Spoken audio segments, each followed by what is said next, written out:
Hi, I really thought about this long and hard. I went back and forth repeatedly on whether this was something I wanted to talk about, as well as even how much of it I wanted to share. And it just has been weighing on me so heavily that there are millions of homeowners here in Colorado that have no idea the potential risks that they're taking every single day.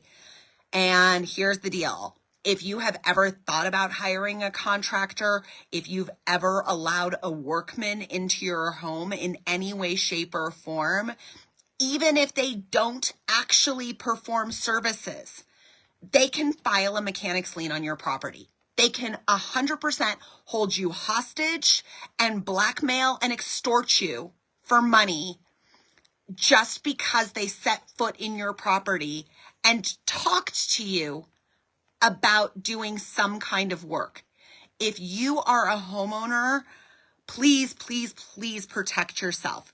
Here's the thing. This isn't like a normal lawsuit. It's not like they send you to collections or go to judgment where you have actual full legal rights to show up in a court and defend yourself and make them actually prove that they have any reason to be taking any money from you. That's not the case. A contractor can 100% serve you and then file a mechanic's lien with no day in court, with no documentation, with no contract, with absolutely no reason and no actual ability for you to fight it. And here's the worst part. The worst part is, if you do want to fight it, you have to hire an attorney. And not only that, but then on top of everything, it's not that you're in front of a judge. If you have a collection, whether it's medical, whether it's a credit card, cool. I see those every single day. The actual process behind that is that you get served with paperwork, you get assigned a court date, you walk into the courtroom if you choose to show up, and the burden of proof is on the person filing against you. They have to prove that they are entitled to money. They have to prove that you owe them something. And then you have the right to fully rebuttal or discuss or prove to the contrary that you've already paid them and that you don't owe any money. It's actually logical. It's actually systematic. It is actually judicious. Guess what? Here in Colorado, contractors don't have to do any of that. Literally, they don't have to do anything. They can come up with any magic amount of money that they want to say that you owe them. They don't have to submit a single document to the courts. They don't have to do anything to tie up your entire property and hold you hostage for whatever amount they want. And then here's the extortion and blackmail part of all of this, is then you can't just get a payoff that actually has logical rhyme and reason and has governing rules behind it. A judgment, again, when we're talking a credit card company, a car loan, a bank, anything like that. Okay, there's statutory amounts of interest that they're capped at. There's statutory fees that your contract, your actual agreement to open the car loan, the credit card, everything else says and restricts. It says you have to go to mediation, you go to arbitration, you have all of these laws that have a checks and balance system. Guess what? These contractors can do anything. And it doesn't even have to be a contractor. It can be a handyman. It can be a lawn person. Anybody that you allow into your house can willy-nilly, with no reason, no backing, nothing, file a mechanic's lien and hog tie your property. Again, going back to why does this actually become a thing as far as being blackmail and extortion? Because they don't have to provide a payoff. And they can straight out say that they will not take a payoff and they will not release this lien on your home unless you sign an agreement stating that you won't disparage, that you will not hold them accountable for their work. So I'm not going to name names. However, I'm going to share a personal experience, and that is this. I did bring somebody into my home that I thought as a friend was helping me out and doing some basic handyman stuff around my house. They chose to do a different direction with it without discussing it with me. There was no contract, you guys, no contract. I didn't sign anything saying I agree to having work done. I didn't sign anything saying I agree to a set amount. Now, my bad, my fault, my bad.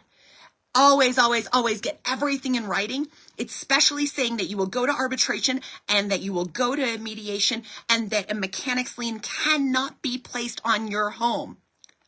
Put it in writing if you allow any contractor of any kind into your home. So here's what happened to me.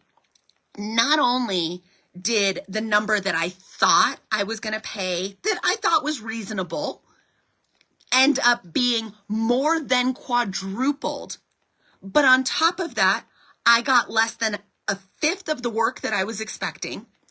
And let's add insult to injury. The quality of the work was subpar. We'll be nice and call it subpar. And damage was done to my home. And guess what? I couldn't do anything about it. I ended up getting a mechanic's lien on my property. And you guys, this is what I do for a living. This is what I do every single day.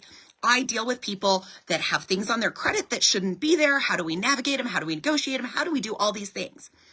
I ended up with mechanic's lien on my property. And on top of all of that, I have a 1965 brick ranch, and I have upwards of $30,000 in damage that was done to my property by these people. That now, because of the agreement that to take the lien off of my property, they forced me to sign. Again, extortion, blackmail, coercion, absolutely. I have no recourse, nothing. I cannot make them fix the things that they broke. What kind of ludicrous baloney is that? And again, I'm not on here to name names. Yes, I'm heated. Yes, I'm frustrated. However, any of you guys that know me, and you do, you know me, I am passionate and driven by letting people learn from my mistakes. The reason I do what I do with credit when it comes to divorce, the reason I do what I do with credit when it comes to protecting your children and building a business is because I've been there. I have fallen on my ass. I've fallen on my face.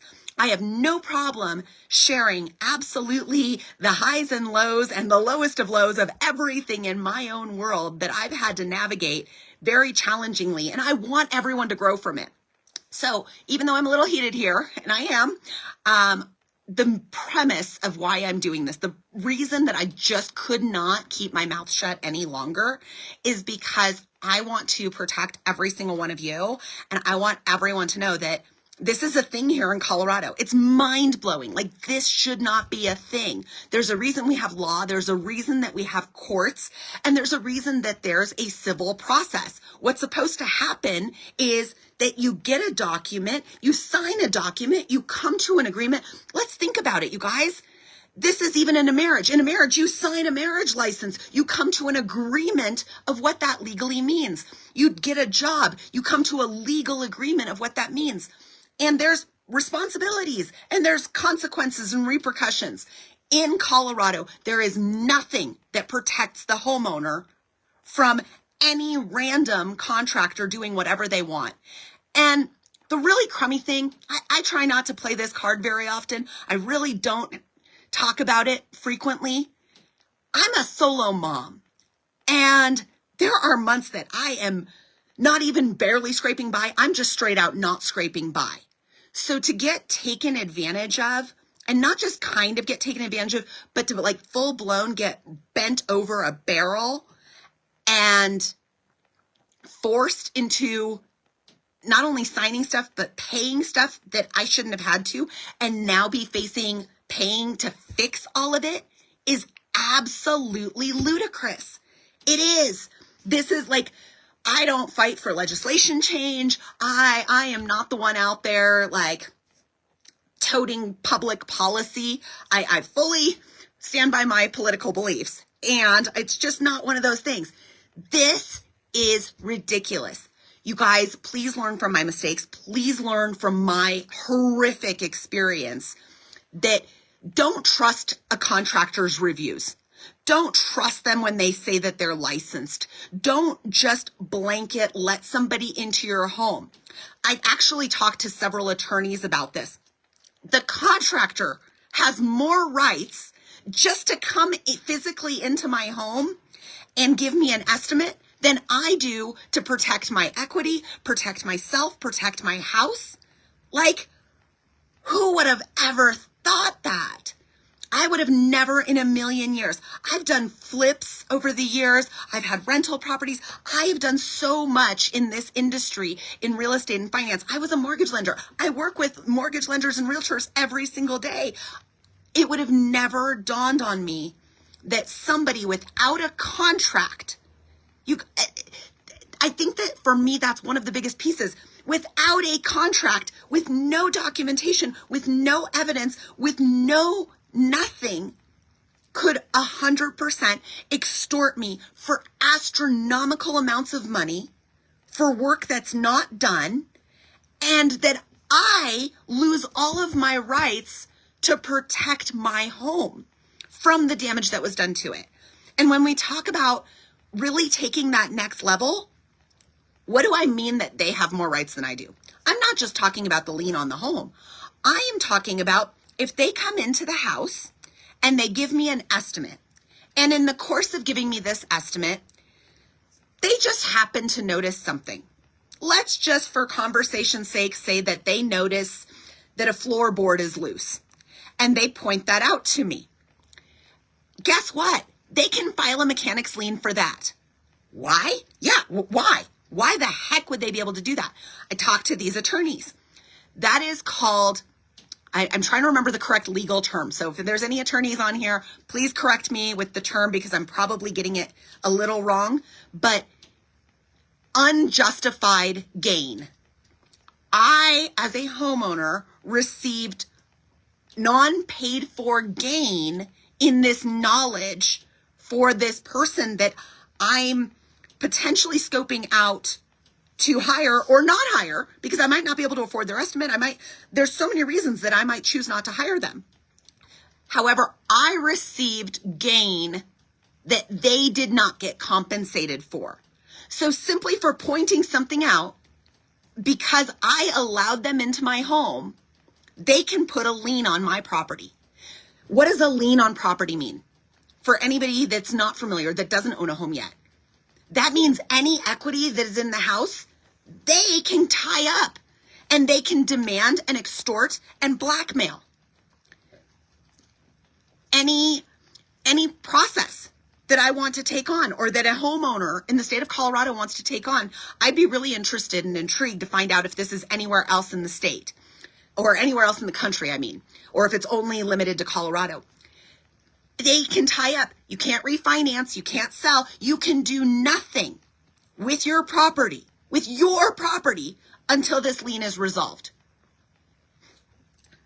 I just don't understand for the life of me how, now I'm just going to go ahead and kind of go extreme a little bit here, how we as a state are giving chickens more rights to the land that they get to be on than us as homeowners that have worked our tails off to be able to own a home, maintain the home, keep the home, mortgage the home, all the things. Why is it that a chicken has more rights than I do? Why is it that a contractor has more rights to my property, my work, my ability to care for my children than I do? All I've got to say is I don't think it's right. And I hope that perhaps you've taken some little takeaway from this and it's a step for protecting yourself. I am confident that this hopefully gives me a sense of bigger peace to know that I've helped even one person not fall into the same situation. Make sure that you get things in writing. Make sure that you don't invite people into your home, onto your property with your own invitation without knowing the risks that you take on in doing so. Hope you have a great night. Thanks for hearing me out.